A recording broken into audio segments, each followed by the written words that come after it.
કે ત્યાગીને ભોગવું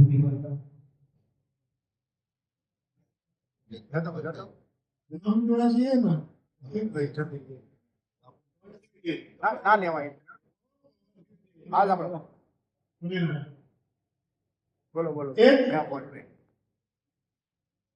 એમનો જ આપણે દાખલો લઈએ. હા એટલે જ હેડો. પોતે શેઠ છે. હા હા. એમનો એક મોની હોય, મોની આખો વહીવટ કરતો,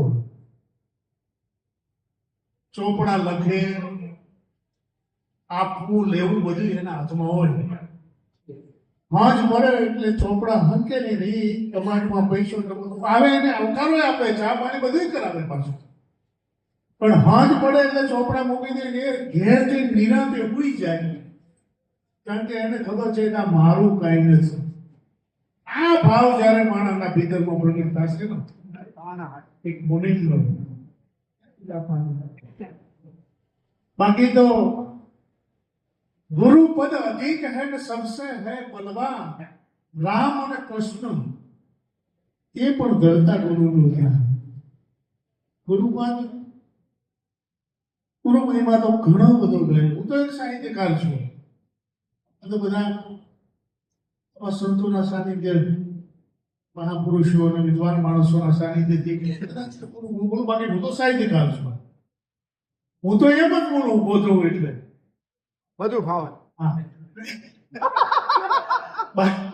પૂજી બાપુ કહેતા કે કર્મના બંધનથી કોક છોડાવે, આ તો ધર્મના બંધનમાં ધોખા. બાવો જાણે કે બહુ જોયું, કોઈ ચંચળથી થાય છૂટું બોલવું અને અનુસરવું, એ તો એક ધરતી બીજો આટલું બધું તો સજીવું છે. કારણ કે કઈ તો ના હું એ કહી દઉં પૂન કરો, પણ મારે કઈ નથી કરવું. હું કહી દઉં રામ રામ કરો, પણ મારે તો સતત ગાડું જ બોલવી છે. આ વસ્તુ આખી જિંદગી છે. બાકી સાચું એટલું જ છે કે હરેક ક્ષણ એક એક ડગલું ભરો, તમે ધરતી પર ડગલું ભરો, પરમાત્માના ચરણમાં જાઓ, મંદિરમાં જાઓ કે સદગુરુના શરણમાં જાઓ, પણ એક બાબતને ચોક્કસ નજર સામે રાખજો કે મૃત્યુ એ જીવનનું આખરી સત્ય છે. અને એક એક ક્ષણે તમે મૃત્યુને યાદ રાખશો તો ક્યારેય તમારાથી કોઈ ખોટું કર્મ નહીં થાય, ક્યારેય તમારાથી તમારામાં આશક્તિ નહીં આવે, ક્યારેય તમે એમ મારું છે એમ કરીને તમે ભોગવી નહીં શકો. કારણ કે આપોઆપ મૃત્યુને યાદ રાખો ને એટલે આપોઆપ ત્યાગીને જ ભોગવવાની પરિસ્થિતિ તમારી બીજી છે. આ મારી બુદ્ધિ પ્રમાણે એક સાહિત્યકાર તરીકે કહું કે મારા બાળક તરીકે જે ગણું તે. પણ હું એક વાત કરીશ, કારણ કે સાહિત્યકારનું હૃદય છે ને, એટલે અમુક અમુક જોઉં છું, બધા વિદ્વાનો બેઠા છે, ચારણો બેઠા છે, દરબારો બેઠા છે, એટલે પાછું મન હિલે હો કેટલા દો કે શીખ અણહિલવાડની ધરતી છે. આ જે ધરતી છે ને, આ ધરતીમાં સંતો મહાપુરુષો ની જે પરંપરા રહી છે, અહીંયા શિવગર બાવો 1000 વર્ષનું તપ કર્યું હોય, ત્યાંથી બાવપુરી, ડુંગરપુરી, એ પછી લખમોજી માળી, પૂજ્ય બાપુ, આવા ઘણા સંતો આ ધરતી ઉપર જન્મ્યા છે.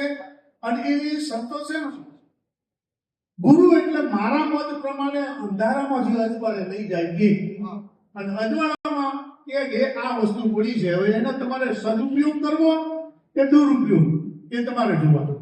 આ પણ આ હિંદવાડની ધરતીનો મને એક રચના મને યાદ આવે છે. હું કહું છું તમને કે સિદ્ધ અને પ્રસિદ્ધનું પીરાણું એ પરગણું પાટણ અણહિલવાડની ધરતી છે. પછી ઉત્તર ગુજરાત સમગ્ર આખો એમાં ચુવાળ ખાખરિયા બધા પથ્થરો આવે, પણ અણહિલવાડ ગણાય. અને અણહિલવાડનું મૂળ એટલે અણહિલપુર પાટણ.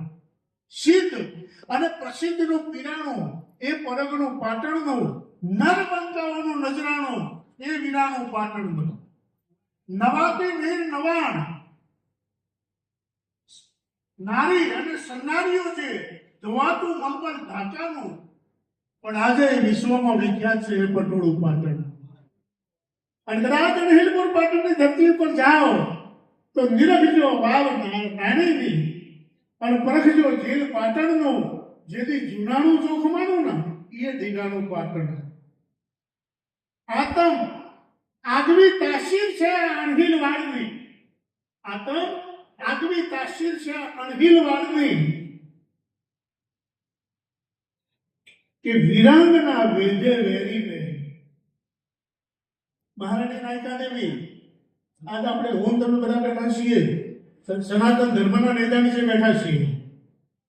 મહારાણી નાયકા દેવીએ જ્યારે હિન્દુસ્તાન ઉપર પ્રથમ આક્રમણ થયું ત્યારે મોહમ્મદ ગોરીને 54 વર્ષ સુધી એને પાછો ધકેલી દીધો હતો. આની જરૂર છે. વિરાંગના વેધે વેરીને શેતરાજ ગત અને સદ ઉગમસિંહ આ એ ઘરેણું પાટણ.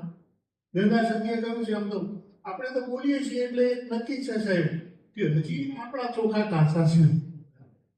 બાકી ગંગા સતીએ કહ્યું છે કે બાણ વાગે પછી બોલાય નહીં, પણ ભાઈ તો પરિપૂર્ણ વચન પવનતા. હા, દક્ષિણથી જ ખબર પડી ગઈ કે ખરું છે. હવે વધુ સમય નહીં લઉં, કારણ કે ટકોર થાય પછી બંધ કરીએ એટલે ના કોઠાડજો.